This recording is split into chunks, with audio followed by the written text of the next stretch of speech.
आत्मीय बंधुओं, आदर की योग्य मातृशक्ति, आज हम आत्मिक विकास का राजमार्ग का 9वां एपिसोड लेकर आपके सामने उपस्थित हुए हैं।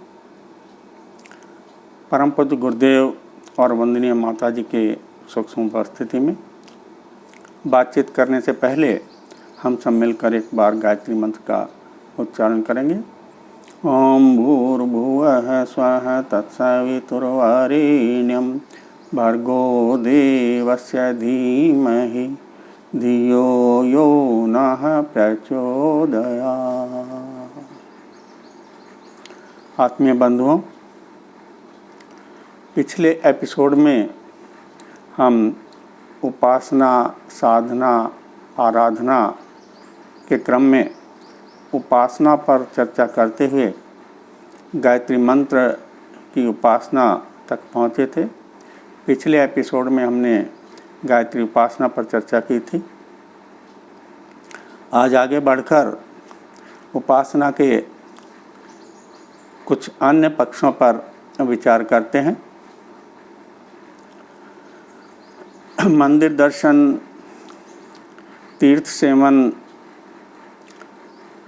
रात्रि जागरण, भजन, कीर्तन, ये जितने भी उपक्रम हैं, ये सब ईश्वर का सानिध्य प्राप्त करने के लिए ही किए जाते हैं, अर्थात ये सभी उपासना का अंग हैं। इन सभी में थोड़े से परिष्कार की आवश्यकता है। यदि हम इनको परिष्कृत कर लें तो हमारी उपासना बड़ी सशक्त हो सकती है और उपासना साधना में ये सभी बड़े सहायक हो सकते हैं। बात मंदिर दर्शन की करें। मंदिर में हम जाते हैं तो वहाँ भगवान की जो मूर्ति, जो फोटो या जो विग्रह जो भी होता है उसको हम प्रणाम करते हैं और वहाँ अपनी कुछ मांगे उनके सामने रखते हैं, गिड़गिड़ाते हैं। मित्रों, यहाँ दो बातें हैं। पहली बात तो यह है कि दर्शन शब्द के दो अर्थ हैं, एक देखना और दूसरा दर्शन का अर्थ है फिलॉसफी। हम सिर्फ देखने तक सीमित ना रहें। वहाँ जो देव स्थापना में भगवान का जो विग्रह है, जो स्वरूप, जो मूर्ति स्थापित की गई है, उसके पीछे छुपी हुई फिलॉसफी, उसके पीछे छुपे हुए दर्शन को समझकर उनको आत्मसात करने और उनको अपने आचरण और अपने जीवन में उतारने का प्रयास करें, तभी हमारा मंदिर दर्शन सार्थक होता है। इस संबंध में पिछले एपिसोड्स में भगवान श्री राम, श्री कृष्ण, भगवान शिव और गायत्री माता के स्वरूप के बारे में चर्चा हो चुकी है, इसलिए उन चीज़ों को दोहराना उचित नहीं है। यदि आप और विस्तार से जानना चाहते हैं तो परम पूज्य गुरुदेव ने एक पुस्तक लिखी है, मंदिर कैसे दर्शन क्यों। आप उसका स्वाध्याय करें, उसका अध्ययन करें तो आपको उससे बहुत लाभ मिलेगा। दूसरी बात, जब हम भगवान के सामने जाते हैं तो हम भिखारी बनकर जाते हैं। आप बताइए, आपके घर पे जब कोई भिखारी आता है तो आप उसके साथ कैसा व्यवहार करते हैं? जब कोई भिखारी आता है दरवाजे पे तो उसको रुपया, पैसा या आटा या थोड़ा अनाज देकर बाहर से बाहर ही भेज दिया जाता है। और यदि बाहर से आपका बेटा आता है जो काफ़ी दिन से बाहर था, घर वापस आए, तो माँ उसकी सूचना मिलते ही हर्ष से फूली होती है उसके लिए उसकी पसंद का भोजन बनाया जाता है और वो दरवाजे पर नहीं रुकता, सीधा अंदर घर में प्रवेश करता है। तो हम भी अगर भगवान के पास भिखारी के बजाय भगवान के पुत्र बनकर जाएंगे। परम पूज्य गुरुदेव सभी परिजनों से कहा करते थे कि बेटा मेरे पास भिखारी बनकर नहीं, बेटा बनकर आओ।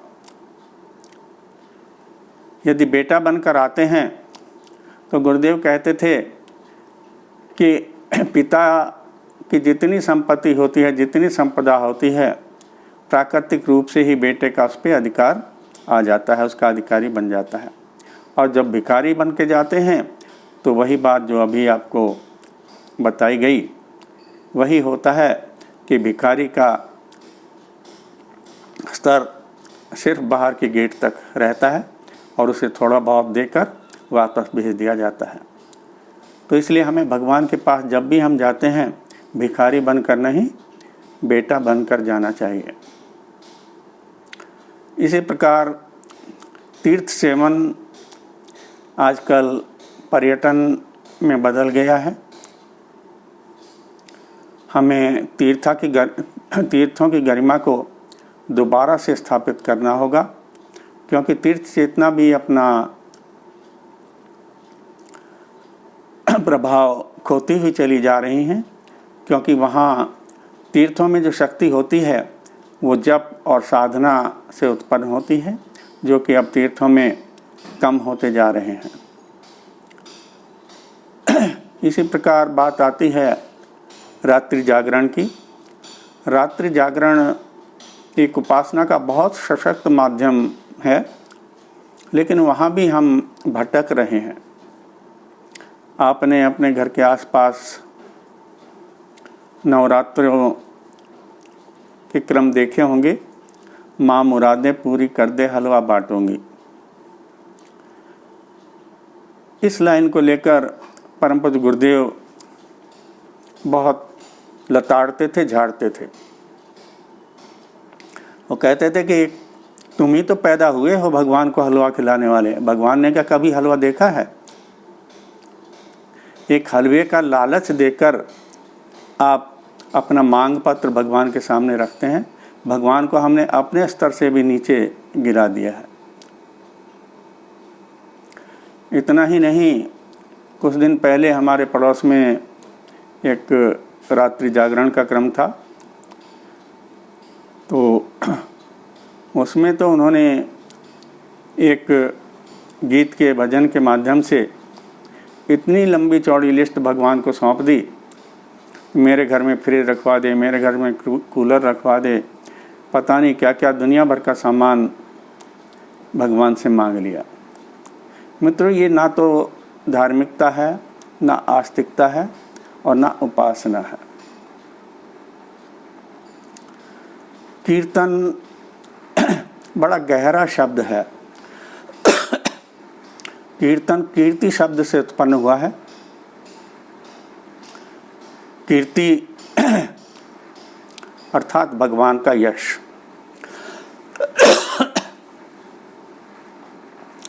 जब साधक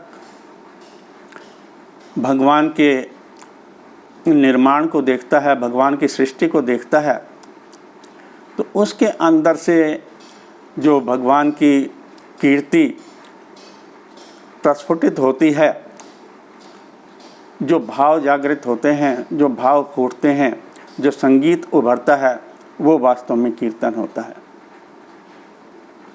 कीर्तन मीराबाई के अंदर से फूटा था। कीर्तन सूरदास जी के अंदर से फूटा था। कीर्तन रसखान जी के अंदर से फूटा था। तुलसीदास जी के अंदर से फूटा था। जब तक अंदर के भाव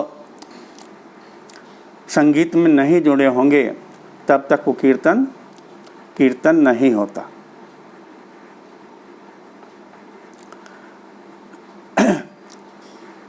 इसी के साथ ही आज की बात को विराम देते हैं। आप सभी का बहुत बहुत धन्यवाद।